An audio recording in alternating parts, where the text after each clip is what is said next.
right, let's go ahead and kick it off, man. Trade deadline talks. Yeah. Man, I don't know if I even want to start off with your boy LeBron, man. I don't even know if I want to start off with your boy. Like, my man's was like out here bad, man. Like, why did he have to revamp the whole squad?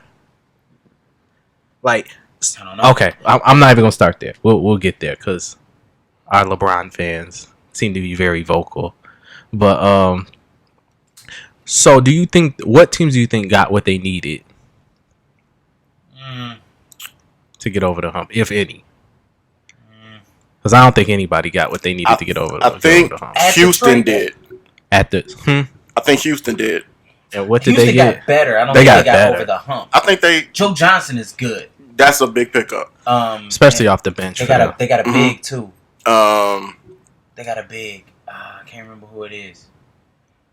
I can't think of it. They're missing easy buckets though. They got a big to help out Clint Capella and Nene. But that's the only team that I can think of that pretty much pushed themselves forward in an opportunity to beat Golden State. An opportunity. Cleveland, it's pretty much the same, but you have to get that bad blood out of them via IT. You have to get that out. To me, it's still too much dysfunction. My thing is you never seen this many players that you think can be a legitimate contender do this much swapping and changing. It's the LeBron factor, man. That's how. Just think about it. How are you saying you're? I ain't even gonna say he's saying it, but how he's saying it? How are you categorized as the best player in the world, and you can shoulder a team, but you constantly have some level of dysfunction around you where you always need to change players or swap places. Some people don't want to be accountable. You don't want to be accountable. Are you just never content with what you have? He's never been accountable for anything. No. Like, somebody's got to be the scapegoat. Who's the scapegoat right now? Because Kevin Love was balling. It had to be IT. Absolutely. Right? I injured IT, had to be the scapegoat. IT looks free now. Like, they took the shackles off him. And as soon as he got to LA, like, he could play again. Yeah, off the bench. What did he play, like 20? Man, I mean, he should have shut up a little bit. But messing around with LeBron and messed up his money. Well, he messed up his money, but you know what's messed up his rep. But, like, here's my thing. So with LeBron, if he doesn't win again, who's to blame? Because LeBron fans can always find a scapegoat for why they didn't win. So if they revamp the time, somebody else. They never look at LeBron. LeBron is never the problem. It's going to be Tyronn Lue. Even That's going to be the scapegoat. Even the new roster, right? Like watching the OKC game tonight, the ball moves so much better when LeBron is not on the floor. There's nobody on the floor to dribble the ball into the ground. I see 6-7 passes and an easy bucket. Like, the run they went on was like 9-0, 11-0 when he was off the floor. Like, that's what broke the game or busted the game open.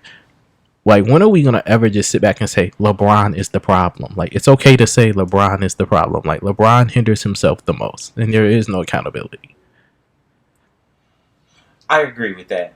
He is definitely a lack of accountability when you look at the things that always have to change. When does it ever come to a point where he's had a season where it's just like, okay, I got the pieces that I need. We ready to go. He's not. It's always some type of. I ain't gonna say he's not that good as an individual. There's nothing more that he can ask for. Yeah, and that's the major problem to me is so you recruited all these cats there.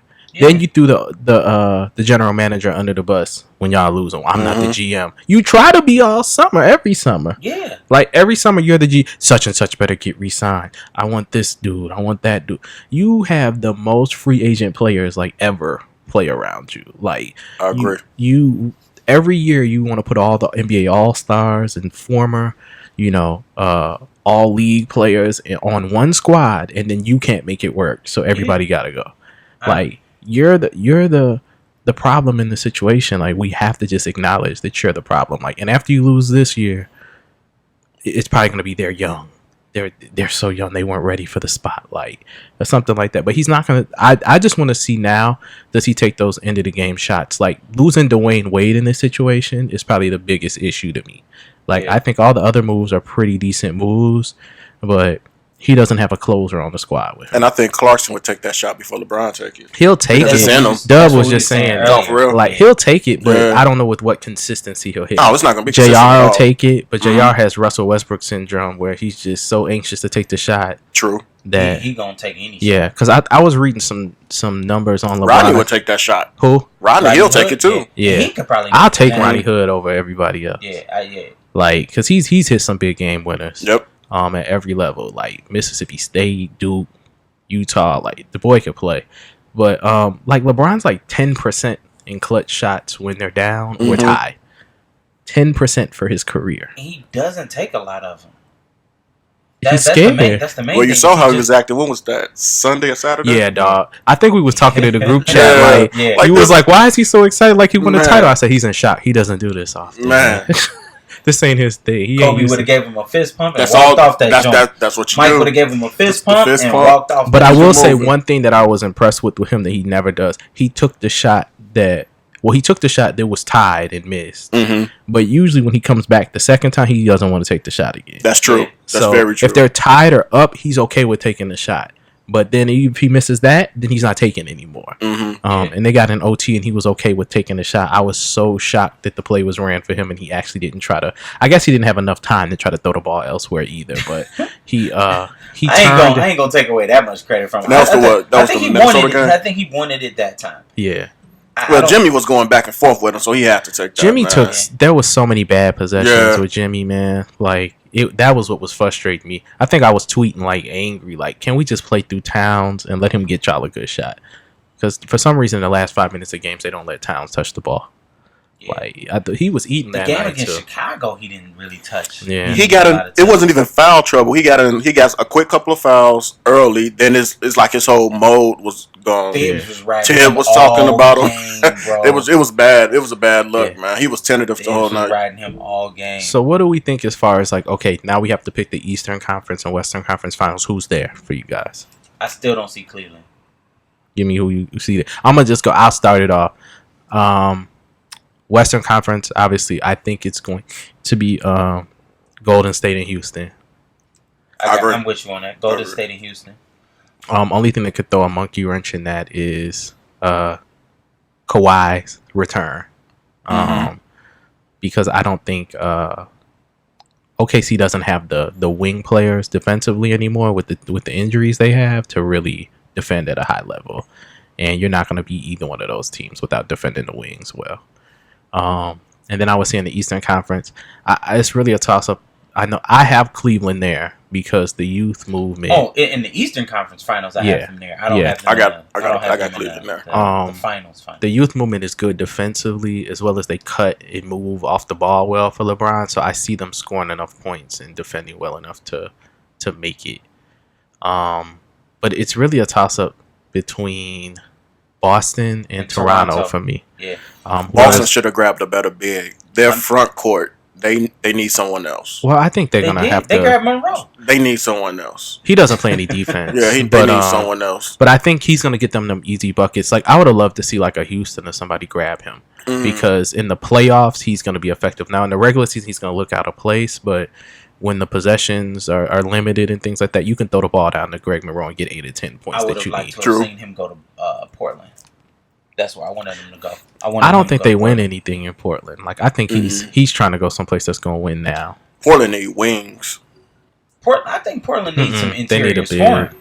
They need a big. They need a scoring big. Yeah. You said they what? Interior scoring. I think that's what the Portland need. The Trailblazers. Portland need a lot.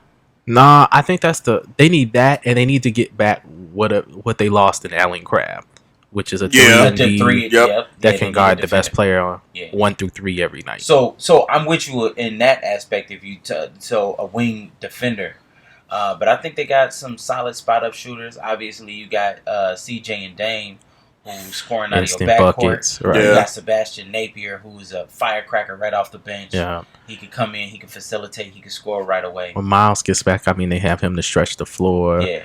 They got some good role players, but Yeah, they're missing a wing defender and a big that can put the ball in the bucket in tough times. Yeah. Like that's what I think they're missing. Toronto is missing that too. Yep. Like Valanciunas, like it's inconsistent. Yeah. Big Val is up and down for sure. Because they do. You remember what the Bulls used to do with Cartwright is give him like those first 5 touches of the game, and if he's balling, they gon' That's what they should do with Valanciunas. He's too skilled of a player for you. I know they got good wings. They got good guards there, so they kind of fall out of rhythm with their bigs. But in the playoffs, your bigs got to eat. They have to. You don't have a choice. I really would like to see Minnesota do that with Cat. Because absolutely. Jimmy's handle and stuff isn't that dope. And there's so many cats that do the same things. I think he can get them a lot more shots. He's unselfish and he plays well. But you know who really opens that up for them? The acquisition of Derrick Rose. Derrick Rose and Cat in the pick and roll. I don't think Teague looks for him enough, and I don't think they put them in enough pick and roll situations. But if you put Derrick Rose in a pick and roll, because you have to still respect that mid-range jump shot that he got and his ability to still be able they don't respect it no more. I think that's going to cause spacing issues because you don't have to go out there with Derrick Rose. So the pick and roll isn't as effective because you have to set the pick at the elbow, not at the 3-point line. Yeah, because you can just sit on that pick on Rose. Just go under it. Yeah. Because he's not taking that jump. You want him to shoot it. He's going to come to you. He's going to take it, but he's not going to hit it with consistency. What you mean? The nights he... at a great clip. Not from 3. No, I'm not. That's why I said the inside. That's what I'm saying. A mid-range jump shot. So if they set the pick at... They're going to have to set the pick at the elbow. You can force him out towards the top of the key. But then that causes you to give Cat too much space. You know he knocking it down from 15, 17 But Cat falls in love with the 3 and the outside shot, and he doesn't hit him at a high clip. I think he's like in the high 20s, low 30s. Right, so, yeah, that's what I'm saying, 15 to 17 for jump shot. But he needs to hit that at like 40% for it to be effective, for you to have to honor it. I think that they need to run more pick and rolls with him. I don't think they've run it enough. I don't even think he needs a pick. I think you just throw it down and let him cook. Like, he's going to get you. Move off the ball. Yeah, I'm not mad at that because he definitely got the footwork. Yeah. That's why I would rather see him on the block. I think he takes too many jumpers. Give him more touches. I don't think he has enough touches. I agree. He's a 15 to 20 touch guy a game. And he can get you 30 points. Well, if they just would play through him and late in games, he can get Jimmy and everybody the shots they need. But I just don't. They haven't committed to that, and Tibbs doesn't seem to want to. Like, he's okay with just clear out and let Jimmy. Jimmy can't cook like that. So, like, Jimmy's hit a lot of big shots, tough shots, but you would rather get easier looks, especially late in games. That's just my perspective. But let's talk about All-Star Weekend. Wait. Did y'all give y'all a list of... Yeah, we agreed on all of it. Who'd you say Eastern Conference? He was different in Eastern Conference. I got Toronto. In Boston? Probably Cleveland. I was saying I don't think Cleveland makes it out of out the East. I don't think they make it out the East either. I agree. But I think I like Toronto slightly edging Boston when it comes to coming out of the East. But back to the original, the trade deadline, I think the team that made the best move was Detroit, picking up Blake. I like that. Blake is running really well alongside Drummond. They have a nice flow to it. He fits in with what they do. To me, Blake is still very lazy defensively. Blake is Blake, man. Yeah, Blake does this. He's not going to me. Blake isn't going to get any better. He's not going to add anything else to his game. But he's going to fit very well with what they have now. Yeah, and I think they'll be even better when they get Jackson back. It's going to be appreciated more than it was in LAC. I think. Yeah, it'll be appreciated more. I think, but he does this in 10 to 15 game stretches all the time, and then he disappears for 7 to 10 games because he hurt. Mm-hmm. That's true too. Because he hurt. Then you get the 5 or 7 games he's hurt. Yeah, where he's on the bench, like arguing with people. Like, so yeah, I don't think it's gonna be. They make the playoffs. They make the playoffs. I think. Yeah, because New York can't make a run anymore after Porzingis. They sneak in at a 6 or 7 seed. I think it's the 8. At 8? I think they just barely. I think they can get that 6. With New York falling all the way out. Who you got in front of them? Milwaukee's at like 4 right now. Oh yeah, definitely Milwaukee. Give me Milwaukee, Washington,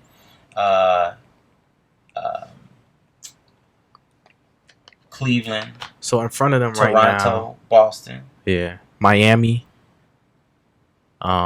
Philly, Indiana, Washington, Milwaukee, all in front of them. Yeah, it's gonna be hard for them to get that 6. Yeah. So they're 5 games behind the 6 right now. Well, yeah, that's what I say 6 or 7. I think. Well, Indiana's playing pretty good. Yeah, that's what I said. Everybody there is playing pretty well. And Miami's about to move up. You think so? Mm-hmm. We'll see. I think Wade's only gonna play like 20 minutes a game. All right. Well, Detroit is on the outside looking in. So if they make the playoffs, which I agree, I think they can make the playoffs. Who comes out? One thing I can think of is like probably Miami, or if Indiana starts losing. Like it depends on how that Miles Turner, Oladipo chemistry goes. I just think that D Wade trade does something for Miami. Yeah, does something for Miami. Yeah, he got the city lighting up right now. They definitely happy with what they got going on. Yeah, I'm kind of mad with Charlotte. They just ain't got it together yet. They don't. They have some good pieces, but they just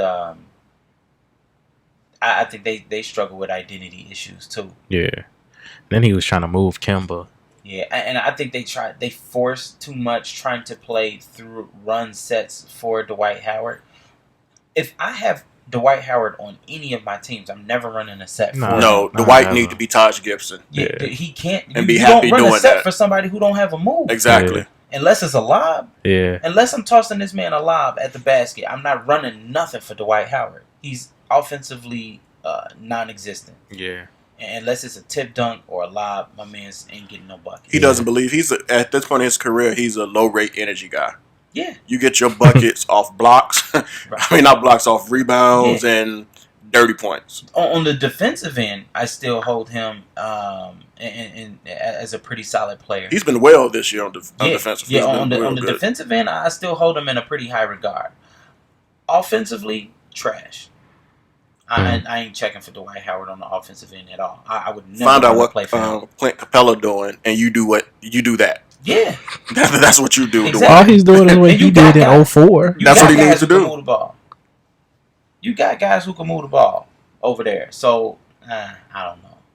Yeah, they are definitely lackluster, Charlotte, because they have good pieces. Mm-hmm. They got some solid pieces, in my opinion. They do. That team will look different next year. Yeah. Oh yeah. So let's talk about All-Star Weekend. I just want to make some predictions. 3-point shootout. Who y'all got? Write it down right quick.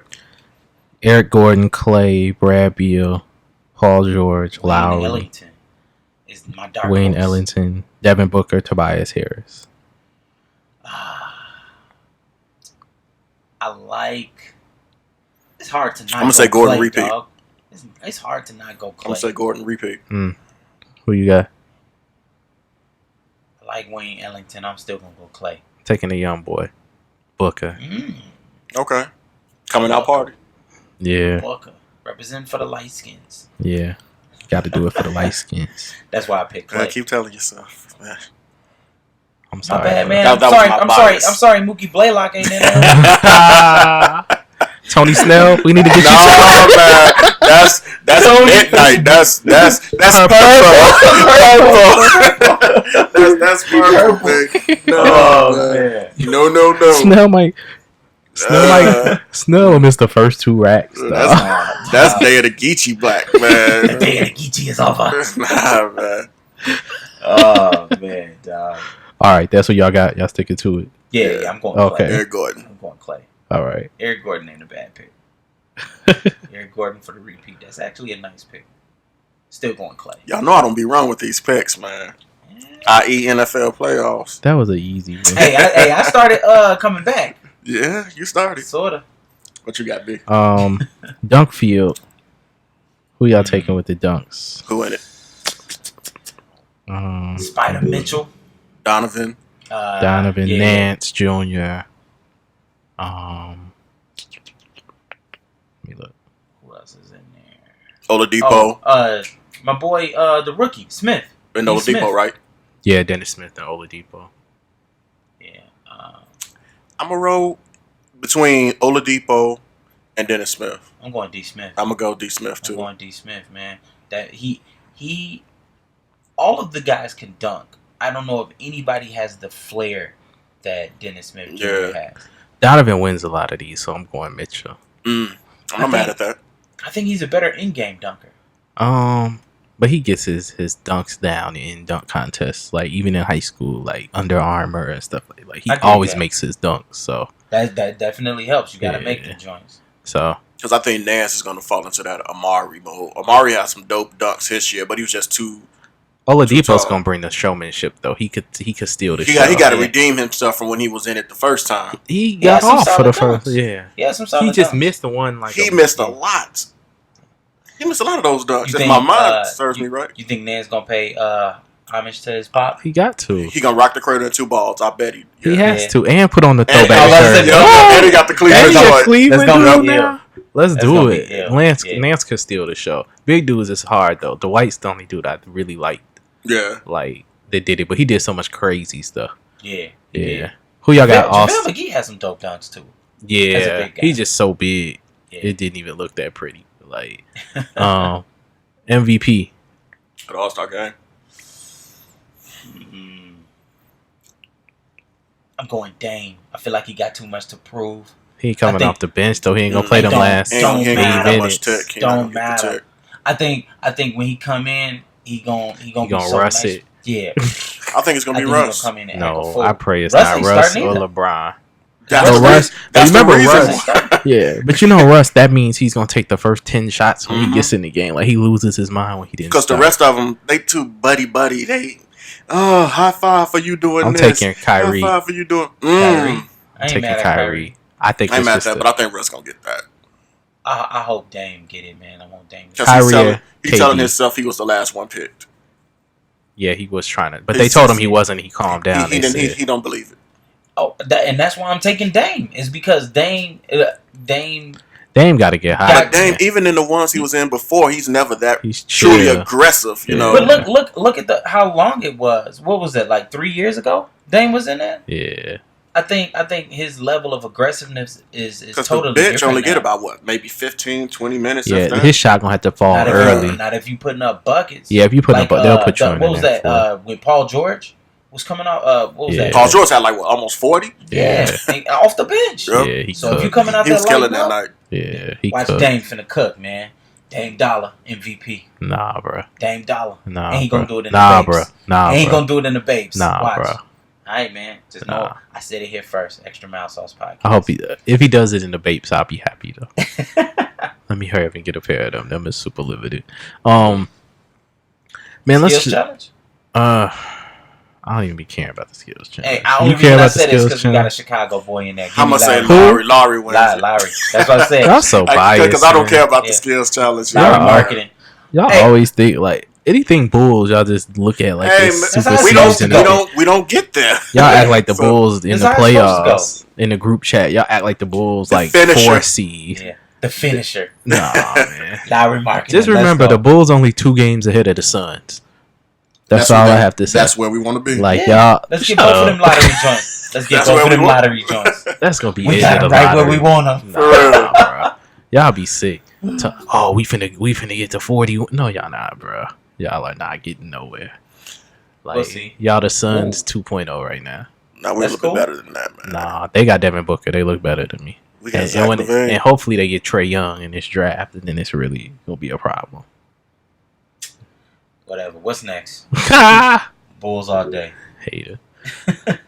Ooh, let's talk about your boy Quincy. Damn, my boy. Quincy was the love around the world, man. He tripping. I ain't never ever. He gonna get that act like Quincy. He getting that different kind of Kobe treatment overseas, man. Like what you getting worked on, man? Bro, he was naming them cities. All right, so Quincy Jones Bangladesh had an interview with GQ, and he sounded like an old man.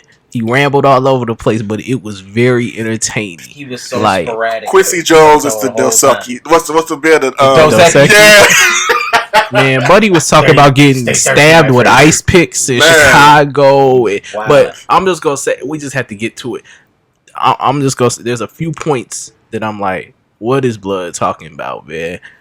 When this man first he got into the Mike Jackson and Prince beef. Yeah. Oh my God, I was dead. Talking about how Mike put on that show and then said, tell Prince to go up there after me. And then Prince tried to hit him with the whip. He said Prince tried to hit Michael Jackson with the whip. Just picture the stories that they got, man. You know they got crazy stories. What? And then he said Prince went they invited him to Mike's house. But he don't call him Mike. He call him some female name, dog. God, I think it started with a C. I was dead. I can't even. And then he gave him a box of things, but he said he thought it was all voodoo, so he threw it. He threw it away. He threw it away. Then my man's. I'm trying to save the worst for last, but my man said he got what 22 chicks. 22 chicks. 22 chicks between the ages of 28 and 42. Then he started naming on cities. A lot of them was in South America, though. Right. And his youngest daughter. He said they can't be. It can't be. My youngest daughter can't be older than my oldest daughter. I was like, bro, come on, man. My man was talking about how he was shooting up with Ray Charles. And he what? 85. 84. Yeah, shooting up with Ray Charles and talking about Ray Charles' veins was black. He had to shoot up in his testicles and stuff. Like he was just giving way too much. Who had to do that? He said he used to shoot Ray up couldn't do that, could Right, who did that? You see, Quincy left that part out. That's the part that he left out. Why he dropping everybody else? Gotta read in between them lines, man. He left that part out. Then my man, this is the most egregious thing in the whole you dig. The worst part. Well, my man said Marlon Brando slept with Marvin Gaye and Richard Pryor. Yeah, and Richard Pryor's second wife came back and validated it, talking about that hurt my heart. Yeah, talking about everybody was on cocaine. You get horny enough to hump a what do you say, air conditioner? What? You like Brazilian music? What? I was like, how did that fit? He was so sporadic through his whole joint. And he named somebody else. Real big. Who else was it? It was Marvin Gaye. Marvin Gaye. Richard Pryor. Marvin Gaye, Richard Pryor, somebody else. Man, but you know they've been saying that about Marvin Gaye for a minute. I remember my pops talking about Marvin Gaye and they were saying that. Yeah, I just totally tuned. Like then they was showing clips, like people was putting up the clips of when my man's Pryor was talking about he was sleeping with men, but it was like a bit, and everybody thought it was funny, and it was like, nah, he was dead serious in this joint, man. Sugar Ray. Man, I was sick, dog. Yeah. I was like physically sick when this man did this, man. And then I think Marvin and Pryor's daughters came out like, nah, this ain't real or whatever. Like, yeah, somebody better stand up. Somebody better stand up for my man's dog, y'all. That's what I'm saying. I felt like they ain't gonna be in heaven for me to ask them straight up. Man, I'm not gonna see them up there. So when the old cats start talking like that, it's legit. It's 100% legit. This man, I hate to think that it is, but it's hard to say that it's. That's my favorite. I don't know. He might move to number 2, dog. He gonna have to move to number 2 just because of that. Yeah, bro. On the comedic list. Yes, dog. Not because Chappelle surpassed him. Nah, bro. Nah, Chappelle just stepped over my man's dog. Oh, pause. I'm not going with that, dog. And Marvin, man, like I can't even listen to certain albums no more, man. Saying. All of Marvin music, dog. I was like, nah, he wasn't out here. Hear My Dear. No, we know. No, Hear My Dear was for his wife in the divorce settlement. That's what he told us. That's no, bro. Marlon, don't do this. Now we know. Don't do this, bro. They was live at the Sunset Strip. Hey. Remember Patch? Remember that video with Patch? Hey, don't disrespect me like that, dog. Hey, meet me at the park. Don't disrespect me like that. Yeah, but he was dropping dime, man. Yo, that was the wildest interview like I ever read in my life, dog. Like my man's was all over the place, but it was so much stuff. Like he was talking about when he was 7 eating rats, and his mom like eating her own feces and being wheeled away in a straight jet. Like he was all over the place. He might have been high. Yeah, he said he don't get high no more, man. He said he don't get high no more. Man, who knows? Yeah. Who knows nowadays? I just it was hard reading it because it was like so many people who you looked up to and people who you thought was iconic, and then all of a sudden this is. But see, they wait till all of them pass, and then they want to have them out here bad, dog. Right, like, all of a sudden you want to put this out there. It's yeah. Like, come on, dog. I don't believe. Like, I'll be mad. Like, this had me mad salty for like 3 days, man. Like, I couldn't even hang. Like, it was terrible. I was mad messed up, but like at the end of the day, it's dope to hear these old dudes just tell all these stories. Like, this man was telling stories from the 40s, 30s. This man was talking about Hitler doing cocaine and how one of his chicks he's seen been around like, for a minute, man. Bro, take that to the grave, dog. I don't want to hear that. Don't. Just you should have left the Marvin and stuff out, man. Yeah, but like, man. If you leave that out, the rest of it was gold. Like, I was sitting in the crib reading it, just dying laughing, man. Like, he gonna get home, Kadada gonna be like, "Did you say that?" He gonna be like, "I said what?" I ain't say that. I ain't say that. Man, that man said all of that, man. That man said telling Elvis stories, everything, Tupac. man. Tupac, right? Hey, Tupac did come for him, real bogus though. Like, I'm surprised he didn't have more Tupac stories. Well, or you know what? He was rambling, man. His daughter probably got some. Yeah, he was rambling, dog. That's some kind of joints where the reporter took the quarter or whatever, just set it down. It's like, you do your thing. You see, it was like an all day joint, man. Like, they was bringing him meals. There's no way they didn't record this. They didn't film this. Why not? Why would you only record this? This is something that you got to capture on film. I need it in my life. Man, I had more fun reading it, man. I couldn't have sat and watched this buddy do this. Like, I needed to read the details. He was wilding out, man. Yeah. Shout out to Elder Senior Citizen. Because this would have been like a... Shout out to the senior Shout out to them, man. This sounded like it was like 6-7 hours they were sitting talking, man. Like, they ain't gonna rap. They ain't gonna give us the 6 or 7 hours. And I want to see his autobiography. I mean, his bio. Like, that's probably dope, man. Yeah. If it's done right, I hope it's done right. Who did he say is gonna be the leading character? Or who did he want? He been saying that. He's been wanting Denzel for like ever, hasn't he? No, you better go find Lorenz tape to play that joint again, man. But I don't know if it's gonna. It's what he said. What, CBS? I forgot. Doing what something he like said. That. Yeah, maybe it'll be a Netflix joint. Yeah, but if you saw Ray, you saw his story too, man. That's all you needed. Yeah. You like Brazilian music? Hey, he was wilding. Hey, I'm gonna be saying that forever. That's gonna. The dude has South America right, bro. It was like 8 cities, bro. He just kept naming them. Belize, Grenada, everything, man. My man's was wilding. San Paulo. Every city you go. Bro, I just hope I got that much energy when I'm 84, dog. Like, that just like, I don't know if I could do that at this age, man. I don't know about 84. That man said he stopped drinking 2 years ago because he was diabetic. It was the best thing ever happened to him. Like, nah. Come on. That's what he said. Y'all ain't read that part? He said that's what did it. Bro, you out here bad, bro. You 84, like, man. You know how cats be talking about I'm forever pimping, dog. Like, when this to 85 without it. Bro, he living down the schnapps and I was alright. See, we ain't got that platelets put in, man. That man said spit in his blood. What did they tell him? He said, don't ever date no actresses or no models. I'm on my third or something. Like, Buddy's just out here, man. Doing way too much. But hey, it was entertaining. That's the Chicago in him coming out. There he was talking about back old school with the Chicago gangs and stuff like that. He ain't know the rules of the block. They stabbed him in his temple and in his hand and stuff like that. My aunt used to be like his assistant for a number of years. She said he was a wild dude. Yeah, he proved that. Yeah, he definitely proved that, man. Man, I was gonna talk about something else. How hype are y'all about this Blackstar album, man? I'm here for it. I am here for it. I didn't even know until y'all told me. 20 years? I didn't hear nothing. I didn't see nothing. Maybe I've been under a rock. That was part of my introduction. So those who don't know, Hip Hop DX early this week posted that Mos Def was running around telling everybody that Blackstar is dropping another album with Madlib doing the production. Blackstar. Keep shining. So I didn't believe it. You know, hip hop pages always posting rumors and things like that. Yeah. But when people in Denver started like saying no, he was saying this at the show or whatever, like, and then they said they had a show, and then he showed up at Talib's other show just to continue to say that Blackstar's dropping this album, like, and Talib like confirmed, like, yeah, that's what's going on. Like, I don't know if I've been that hype in a long time, man. Like it's been a minute.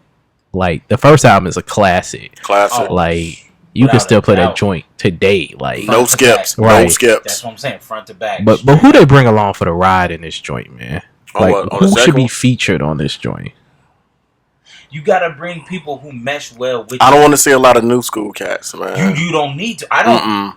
Give me some Common. Give me of course Elzai. Yeah. I don't know if Elzai gonna fit. That flow gonna be too crazy. What? That flow will be too crazy. They could make that happen. Especially with Madlib. What I'm expecting is a lot of them slow, soulful. Just think about the first one. Didn't really have anybody on it, but what? 3 cats, 4 cats? Yeah. Jean Grey, Wordsworth, Common. I'm okay if they do that. That's what I'm expecting. I don't know who they're gonna bring though. I don't know if they can bring Pharrell in on this. They could. I can hear the track now with a Madlib track.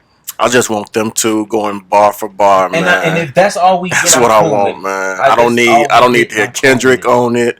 I don't need to hear whoever Kendrick could make the new deepest cat is. Put Joey on it. I don't need to hear Joey on nothing. Yes. I just need to hear Talib. I would like Joey bad again and a Madlib joint. That's like two. To get cold in there. I need it to be grimy. Like I don't want no mainstream cat. I don't want it to be an album that the features take over because it's been so long since they dropped. Now everybody want to get on, and they letting everybody get on. I don't want that.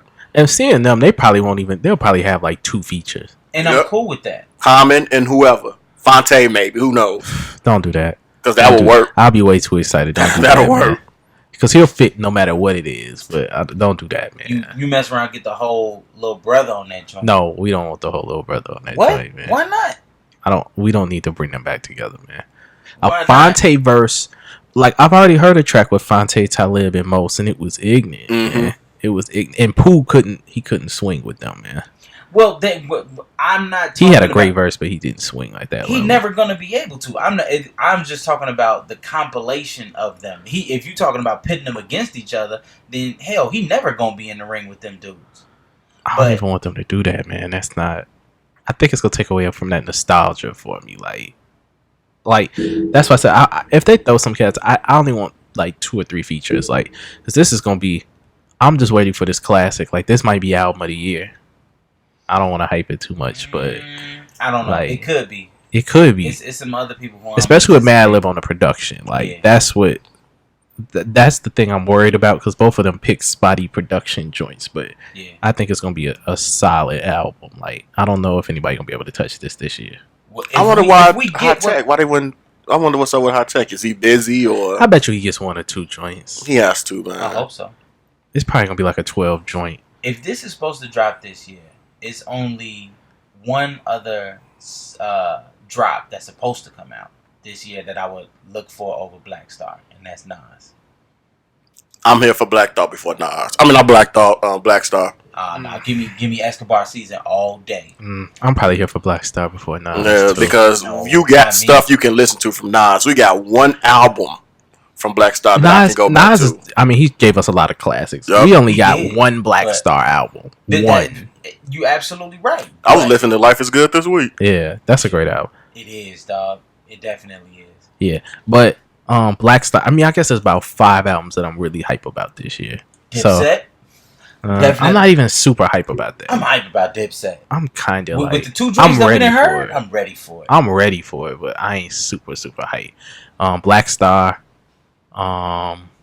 Nas would be on that list. Fonte is supposed to be dropping No News is Good News, so that'll definitely be very high on my list.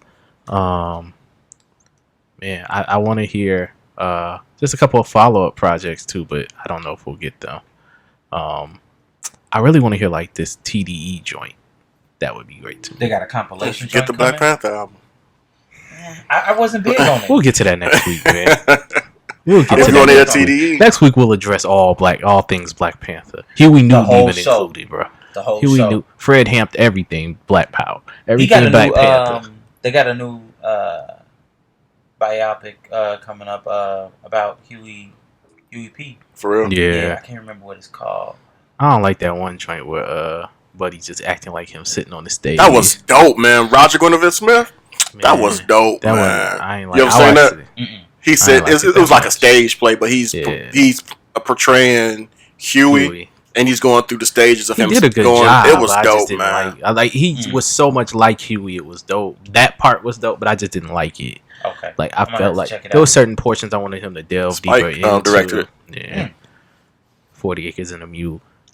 But yeah, I'm not. That one just didn't do it for me. But I'm down for anything Black Panther. Like anything pro Black, I'm down for. But yeah, that one just didn't hit it for me. Like I don't know why. But yeah, Blackstar album. I'm expecting an instant classic. Maybe my expectations are way too high. Summertime Heat. I'm calling it. Who says it drops in the summer? I hope it drops in the summer. I need it to drop in the fall, man. I need the windows to be up in the whip when I drive that joint. No, I need that Lakeshore. It's not gonna be because you know they too grimy for a Lakeshore album, man. They are not gonna drop a Lakeshore album. This is a cruise album, man. No, it's not gonna be a cruise album. Blackstar, you can cruise to Blackstar, man. No. I'm not saying you can't. I mean, first of all, it's no bad way to listen to them. It's not. If it's on the train, it's not a cruise album, though. It don't matter. This ain't Lakeshore Drive music, man. Like I told you, I think about like Reasonable Doubt. I need horns. I need this vibe. Nah, man. I need some currency. I need something smooth, man. Like that. I know it's gonna Respiration, redefinition. All that's Lakeshore, man. It's not. Yo, yeah. Come on, man. Mad at it. Brown Skin Lady. Yeah. Brown Skin. Yeah, that's definitely Lakeshore. That's definitely Lakeshore, but not the whole album. Whole album. No, it's not. It's been done. When you have a bias, dog, you just go. I've done too far. When you have a bias, you just go too far, bro. You can listen to Wu-Tang. you really can. At a Love. I've done it. At a Love Jones set. I've done it. Oh man. Lakeshore music is whatever mode you in at that time fits Lakeshore Drive, man. We talking about the late night ride, man. The 2 a.m. Lakeshore joint, man. That one ain't gonna be it for me. I don't know. We don't know what the album gonna look like. I know. I was saying the original Blackstar album. Oh, okay. Like, but I'm expecting it's gonna be more of the same, or I'm hoping it's more of the same. I don't know what y'all. That's my hopes. I don't want it to be too happy. I want them bars, man. Yeah, they're gonna address a lot of stuff going on. Maybe I'm just gonna tell Tyler, why don't you just log out your Twitter and stop sparring with all these people who have different religious views than you, like all day, and really get to work? Because most finna eat you up if you don't. I don't know a bad most verse. No, we getting most deaf this time, dog. We getting most. We hope we get most. Y'all don't like he the same person to me. Nah, that's new Yasin Bey, dog. He don't like the rapping stuff. Man. Yasin Bey was the last album that came out was Yasin Bey. That wasn't most. No, the one with the kid Yasin on the Bey cover? was after that. No, that was most still. That wasn't most. That was Yasin Bey. The one that's the cover is remade of Aesthetic. that old. Aesthetic. Yeah. That was a good album. But what was that? That was like 2012. Yeah, that was a while. That was the last one. That wasn't most. That was the last one. I mean, I'm sorry. That was most. I just want them to link up and. I don't know. I thought it was Yasin Bey. Huh? I just want them to link up and come out with a project. It's gonna be solid. He said that he wasn't doing nothing else. So for him to now be consistently saying like, yeah, he finna make it happen, I'm cool with it. I'm here for that. I can't wait. Yeah, that's bought. That's not even downloaded. I would buy that. They ain't got no I would buy copies, it. Man. Did y'all hear Best Buy? They ain't doing no more hard copies. Like, I'm talking about buy it off Apple. I'm not. It probably ain't selling. Yeah, I don't think the physical selling like that. I don't buy CDs anyway, but the vinyl, I need the vinyl. Yeah, the physicals ain't moving like that. That's gonna be I might have to grab the vinyl. Like, if it's what it's supposed to be. Yeah. Yeah. Well, I'll let y'all know. Because I get it day one. I'm going to get it day one. I will get it day one. I usually get the most stuff before y'all, man. But certain stuff, y'all beat me to recently. Well, I'm trying to think what y'all beat me to. Dave East. Yeah, y'all beat me to Dave East. I'm still being beat to that. Pause. I didn't even listen to Dave East's new joint. P2, that's the name of it? Yeah. I ain't listening to it. It's three cuts that I'm in love with. But other than that, I mean, I think if you know Dave East, you know that he's gonna lack subject matter. He's gonna give you I think flow he delivered that and beats. time. No, he gave you 3 tracks for subject matter. Corey was ill. One of the first 2 joints were cool, and then Keisha, I think something about I love Keisha. Yeah. That was a dope story. But outside of that, like, how many times you gonna get domed? How many times you gonna stand on the same block? The joint, I think it was called Powder. That was I liked it. The album was dope. I thought it was fresh, man. Man, how much replay value did it have? Like, how many times have you listened to it? I probably listened to it like 3-4 times. Just 3-4, but you cut it off like that was it. Like, how long was that? The first week?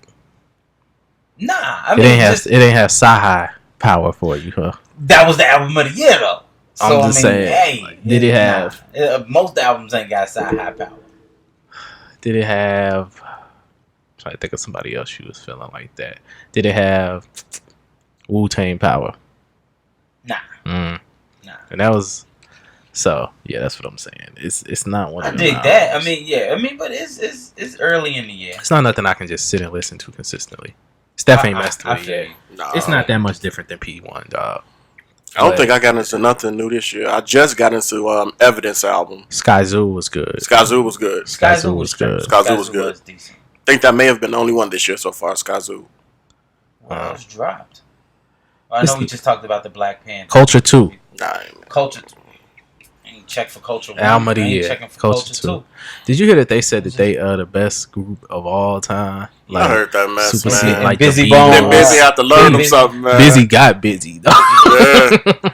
But my thing is, I mean, I guess if you wanted to get that off your chest, that's cool. But when you up there, you ain't even gotta say nothing, dude. Don't acknowledge. I think it's too early, man. It's too early in the game. It's first quarter for them, man. Like they 2 albums in. They should feel like that, though. I mean, everybody should feel like that. Yeah, that's what I'm saying. So for the Migos to say we the best group ever, I'm cool with that. You're supposed to have that chip on your shoulder. You're supposed to feel like you're that guy. Why not? I'm not mad at them at all for saying I just think that them albums be boring, man. Like, it's the same flow, the same beat selection for umpteen tracks, dog. Like, I can't mess with it for that long. Like, after like 3 tracks, I'd be like, okay, bro, I need a break. I don't know how much y'all listen to it, but do y'all listen to Culture 1? I ain't listen to either one of them. Y'all know I ain't listen to Migos don't move me at all, but I like the fact that them dudes is in the forefront. They consistent, and they keep on going. They keep on moving. They continuously got chart topping songs. I'm here for it. I'm glad that they doing what they do. It's just not for me. I'm not listening for it. I'm not checking for it. You're not gonna find nothing Migos in my Apple Music library. Yeah. So I mean, but shout out to them. I think they should feel like they the best. That's how you're supposed to feel. Yeah. What's the point in doing something if you ain't gonna feel like you the best at it? I mean, I agree. Like, but I just think, it's too early to be saying you the best group of all time. Like, including I feel like we're gonna be the best group of all time. I'd have been. Hey, but based upon you gotta make. I mean, this is how they trending and the money. You gotta say stuff. Yeah, you have to say crazy. And the money they making, they should feel that way. And the top 100 singles and stuff, they doing numbers like this. It's a totally different avenue. Like, it's not the hip hop that we're in love with, but they getting bread, man. So I can't hate on them. Right, keep making that money, dog. Yeah. Speaking of somebody making money, man, what y'all think of this Snoop trying to drop a gospel album, man? He claims it's not for the money. But he is like openly stating that he hasn't like fully turned his life over to Christ either. So like, can you truly make a gospel album in that space? That goes back to the scripture: "Your good works won't save you." Yeah, like is the anointing on you like that? That's impossible. I saw a session. I listened to 2 songs from the album. I'm not gonna front. It sounds good. It sounds great. But then once I started seeing the smoke from his so it's already out? He released he's just been dropping little snippets. And then Fred Hammond was just talking about how he jumped on one and how he got heat on it. Todd Tribbett, he got heat on the gospel heat on the album, but Rance Allen, but I can't rock with it. I bet you it's a dope album. Yeah. I bet you, man. But hey, whatever you feel you got to do to Do whatever. That's you. Do whatever. But like Fred Hammond and them had an interesting perspective, like that. Like maybe this will be the breakthrough for him to actually turn his life over to God, or maybe this is. No, but not if during the making of it you're still doing. At some point, you should have a revelation. But what is he doing? What smoking weed? Well, we don't know. We don't know what he's doing. Like we just speculating a secular world, secular life. Okay, I dig it. Well, we know what he's doing. You saw the smoke in the video, dog. Right, ain't nothing wrong with. I mean, the man just did he just do an interview like a week or two ago on that what's that one podcast with the smokers, like the stoner podcast. Oh, he just did one of them like in the last 2 weeks or something, like last month. I seen the one he did with Drink Champs talking about. I ain't seen that one yet. Tupac. Don't ruin it for me. Yeah, I'm gonna leave the beat. Check that one. Is that the one with that's the one with Too Short and them too? I think Snoop by itself. Oh, okay. I haven't watched that one yet. I think Bow Wow come in later. But you know, was it? I don't remember. But you know, like Too Short and who else? It's like 2 other casts on that one. Oh, Too Short, Yuck Mouth, and and Mr. Fab. Yeah, they all did one together. That one just came out. Yeah, I haven't watched it. That's all I'm saying. Don't mess it up for me yet. Cool. Drink Pamps be interested, man. It definitely. When Nori let him talk. Yeah. Nori be on some other. Nori be extra. Yeah. Yeah, but I just really think that's crazy to me. Like he's dropping this gospel album. I guess like the part that's crazy to me is that there is so many gospel acts messing with it, like or being a part of it. And I feel like he's just too far in the world for me to be putting out a gospel album like that. I don't know, like if I can even really listen to it and take it seriously. I'm cool with it. Don't put yourself in a box. If you feel like he can do it, it depends on what the content of the gospel album is going to be. But by all means, I don't feel like there's ever any time when you're a creator. I don't feel like it's ever a time where you should let somebody tell you that you can't do something. When your job is to be creative. But if you're an artist, if you're trying to deliver a message, your message can't get skewed in what reality is. That's why it depends on what the content is. What this might just be. Is it inspirational or is it if it's a full-fledged gospel album? That's conflict already, and it is, and that's my issue because he said he did it because his mom is a pastor. Yeah. And so like, okay, ultimately you know the word enough to be able to do this, but you're not committing your life to it. You know what I'm saying? So ultimately, like with gospel music, lots of it's to worship, also to draw people to the Lord. But I don't know in this situation that that's really his goal. You know what I'm saying? Because it's not like he's. It just feels like a compilation album that he's a part of, but he's claiming he's not doing it for the money. It's just something that's been on his heart for a long time. So that's why before I have a perspective or a judgment upon what this project is or isn't going to be, I want to see what the content is. This might be about him in his walk with getting closer to God or whatever his journey is. Then that's not a gospel album. I'm not saying it is. No, that's what he's calling it. Yeah. Right. So maybe we don't know what his classification of a gospel album is. We don't know. So that's why I'm saying I'm gonna. It's a tradition. Like his interpretation is that it is a traditional gospel album. Like that's why he's bringing along all of these gospel artists. That's where it's going left for me. You know what I'm saying? If it was that, like what you're stating, that's something totally different. But for him to be like, this is ultimately like I could play this in church type joint. You know what I'm saying? Yeah. Like, but if your light isn't shining before men in that way, like how do you draw people to the kingdom and you ain't in the kingdom? You know what I'm saying? I dig that. That's where my concern is at. Like, and I think the other thing that concerns me is that we have like so many people within the kingdom looking like the world in this situation. Like, if you look too much like them, how do you draw them in? Like, that's my other thing. Right. So, but that's where I want to draw the line before I start to judge what he is or isn't doing.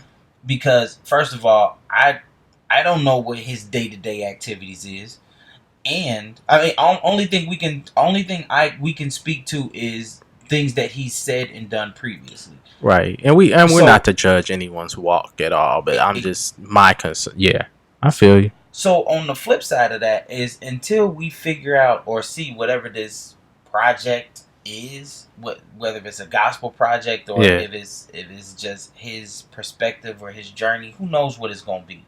I'm open to whatever he's going to present to us, and then from there I'm going to judge the music, because at the end of the day that's the only thing that I really am looking for from him anyway, is the music. If he delivers a message to me within that, then that's even better. But it depends on how he's trying to portray that message, what he does with it, things like that. But I will listen for the music. Yeah, and I think I think that's my issue, is that he's viewing it as just music. You know what I'm saying? Or just a style of music. Okay. Or just a specific genre. Like he played this game with reggae. Mm-hmm. You know what I'm saying? Like I'm looking at it as it's more of like it's more of a challenge musically for him than it is dedicating my life to Christ, or this is getting me closer to God. Embodying the message behind what gospel music is truly intended to be. Yeah. Like truly intended to be. Because it's an instrument. Yeah. It's at the end of the day, your gospel music. I don't want to put gospel music in a box either, though. But the way that I believe that it's intended to be is to witness, is to praise and worship. That to me, that's the intent of gospel music. So if that's what he does in this, I guess we'll end up seeing. But it'll be interesting to see how I don't know how he's going to do it. I don't either. But it'll be... now, if he would have just said inspirational, then I would have been, okay, anybody can do that. Or gospel inspired. But when you put gospel in there, that's to spread the word, to spread the truth. Yeah. And none of us up here are saying that we're preachers. Exactly. None of that that. You know what I'm saying? Right. But I think we have enough common sense and declaration for the word to know, right is right, wrong is wrong. Yeah, definitely. And that's why I said I would be totally a lot more open to it, just saying that it's gospel inspired, gospel inspired. Like, I mean, because there's a lot of people that stole, especially like when we think back like to the 60s and 70s, it was normal to steal gospel songs and turn them into gospel samples. Yeah, gospel like if you think Ray Charles' whole style was built on stealing gospel tracks, because all of them dudes came up in the church. Exactly. Same thing with Little Richard. Everything he had so much. Everything that he was doing was very gospel. Yeah, I mean, even Ye stole gospel vibes all throughout Pablo. You know what I'm saying? But he tried. If initially he kept saying it's actually a gospel album. It just has a gospel feel to it. You know what I'm saying? Chance's album had a gospel feel. You know what I'm saying? But to just all out put out a gospel album, pull in the biggest gospel artist you can find, and put out a true gospel album, that's a conflict, as Steph said. Like, that's a conflict for me. Like, that's a conflict of interest, and I ultimately think it's a gimmick for him. Like, next is gonna be the country album and things like that. Like, Nelly already did that. Right. Nelly already but did, Snoop just try to do any of that stuff. Snoop it just seems like he's after the bag in any way other than actually rapping at this point. Snoop ain't really rapped in about 20 years. That's my thing. That's what he be on. He can collect the bag with so many different other. But he's collecting all the bags. Like, I just feel like they've been drumming LBC in a minute. Yeah. That's what I thought about that. But yeah, I guess we gonna have to just watch and wait for the actual album to drop. I'm sure I'll probably give it one to spin through, and that's gonna be it. Like, I'm pretty sure. What if it's dope? I'm sure the music will be dope. Like, just because the people he has producing and things like that are dope.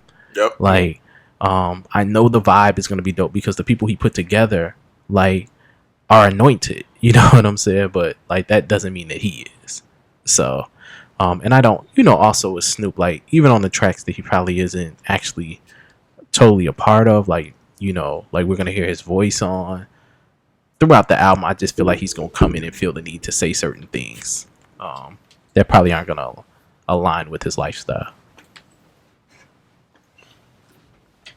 And I just think, I don't know. I don't want to have any preconceived notion about what this is or isn't going to be. I'm not going to come in with any expectations or any preconceived notion of what I think this might be. I'm going to take it for what it is after I hear it. Mm-hmm. Once I get a chance to digest it, then I'll be able to have a better sense of what I'm looking for and whether or not it'll have any playability for me. Because here's my thing is, if I feel like he is trying to deliver a message, or if I feel like he's trying to come to a place of witnessing but it is displaced, then I'll just be like, okay, this is not for me. And then it won't get a spin. Yeah. I really won't pick up on it or play on it. And I don't even know how it could not be displaced at this point. Like, right now, he can go stand in the garage. That doesn't make him a car. True. And that's what I think he's doing right now. But he might come from a place that's genuine as to where he's showing his growth in his walk with his Christianity, or the way that he's growing in his religion. Yeah. Kind of like how you can see Kendrick's growth with his religion over his last couple of albums. The same way with J. Cole. The same way with Chance, since you brought up Chance. Yeah. You can definitely see his growth with religion. And if it still comes off as genuine, then I'm more susceptible to saying, okay, I see where you're coming from. I see what you're trying to portray. I see how you're giving off that vibe, because you're growing in your walk with Christ. Yeah, I'm cool with that. And I'm cool with that, because that isn't being labeled a gospel album. That isn't being labeled that this is for the church. You know what I'm saying? This is my evolution is at this point, and I'm getting closer to God. You know what I'm saying? So it is, yes, God is starting to take a different, it's starting to be a major part of my life.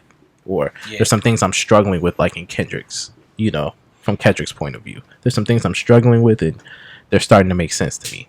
I don't get that vibe. I mean, well, I guess it's too early, but this is what he's pretty much saying, is like he knows his life isn't right. But he's going to just put out this gospel album. I just think you have to be careful when you start using certain phrases or certain words pertaining to God and the gospel. Yeah. You got to be careful. Yeah. You got to be careful. You out, bro. He's going to take you out. You got to be careful. Yeah. But yeah, that's something that we'll be watching. All right. So just to wrap up, since it is Black History Month, Black History topic to close us out. Today we will be discussing the Tuskegee Airmen. So Tuskegee Airmen were active from 1940 to 1952. They really fought throughout the World War II. And it's all black or all African American pilots within this fighter group. One of the craziest things to me is, I guess, I've always wondered the mindset it took to go fight for a country that doesn't totally respect you as a human. So I know that had to be tough to go and do, and to do it in the way in which they did it. So a lot of people always talk about them and what they them and just ultimately being a whole black unit. But I think about it on a different level, like just what it took to go and fight for a country that doesn't fight for you. Ultimately, and just another thing, just black excellence, man. For us to have such a dope unit that went and represented us as a people, and I think the name is just dope to me too. Ultimately, but I've always been in love with just what they did. And how they represented us on an international scale. I agree, man, and I just what really I guess baffled me was, I guess, with the way that they were treated when they got back home. Mm-hmm. To me, made it, of course it doesn't make sense, but the people back home, just regular citizens, didn't understand and get a chance to see the sacrifices and the things that they did up close and personal. Yep. But the way that they were treated, even while they were over there, by other, military personnel who used to like piss in their helmets, or they used to like leave their O2 tanks like half full. It's like, yo, those are things that put my life on the line even more than I already was. Exactly. And I'm out here saving you. We fighting on the same side. Yeah. And that's the thing that I find just like absolutely ridiculous, is they are putting their lives on the line. They're putting their lives on the line to fight the same fight you are, but you still got so much hatred in your heart that you still don't understand that. Yeah. That's the part that I just really never wrapped my mind around. Yeah. They have a fantastic story. It's a lot of things to be proud about, listening to their story and the things that they did and the things that they accomplished. But it really still puts things into perspective that the hatred in this country still runs very, very deep. Yeah. Yeah. And I think that as a people, our ability to persevere is second to none. And this even showed it, just as we even talk about the amount of combat missions and things that they went through, how they still just fought through all of it, and were able to still be such an effective unit consistently for those dozen years that they were active. I think that always has stood out to me, and just knowing that they were the first aviators that were black, and it wasn't just for more so like casual flights and things like that, to know that they were doing something that was for us on a lot larger scale, like fighting for our freedom. Yeah. And they put their own little swag on it. Used to paint all of their own emblems and stuff like that. We always got to take something, put our own spin on it, make it look dope. Then everybody steal it. Yeah, of course. Yeah. So with the dope formations and things that they flew in and things like that. So. It's only one of them still alive, right? Only one. Yeah. It's only one. Yeah. Yeah. Oh man, I wish I had his name. Yeah, I can't think of it offhand.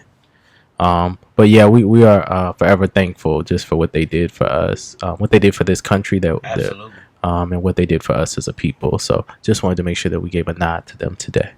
No doubt. Okay. All right. Well, that is it for us this week. Yep. Put a bow on another one. Yep. What was this? 11. Okay. 11. All right. Isaiah Thomas. Shout out the original, the new channel. Oh yeah, so we do have a new channel, Xtra Mild Sauce Sneaks. So it is a sneaker podcast. We will put a link to it in the info. So this week we talked about like the All-Star Game sneakers, Black and Cement 3s. What was the shoe that made you fall in love with sneakers? First shoe that you got that was elite to you, or that you knew when you stepped out the house you was killer those. So we talked through all of that. So we'll put a link to that in the description of this video, so that you go and check it out. But please support us. Definitely, man. Keep rocking with us. I know a couple of people was definitely hitting me up about some sneakers. Shout out to my homie Scotty S. We finally got the sneakers up. I know you was waiting on that for me. Dude, he got the S dots. He still got a pair of S dots. No, he doesn't. I hope he didn't buy them in the first place. He doesn't.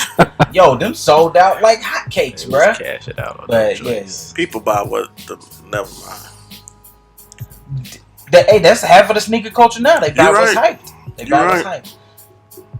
But we'll say that for episode 2 of Hype Beast. Hype Beast. Yeah, we gonna get into. They run rapid.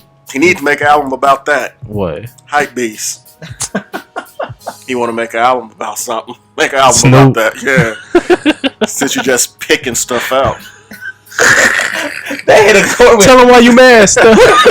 Who hurt you, bruh? On the stuffing segment of the show. No, but check us out on those channels. We got some good stuff for you on that channel to come. Absolutely. All right, y'all. But we out. We will see y'all next week, man. Peace. All right.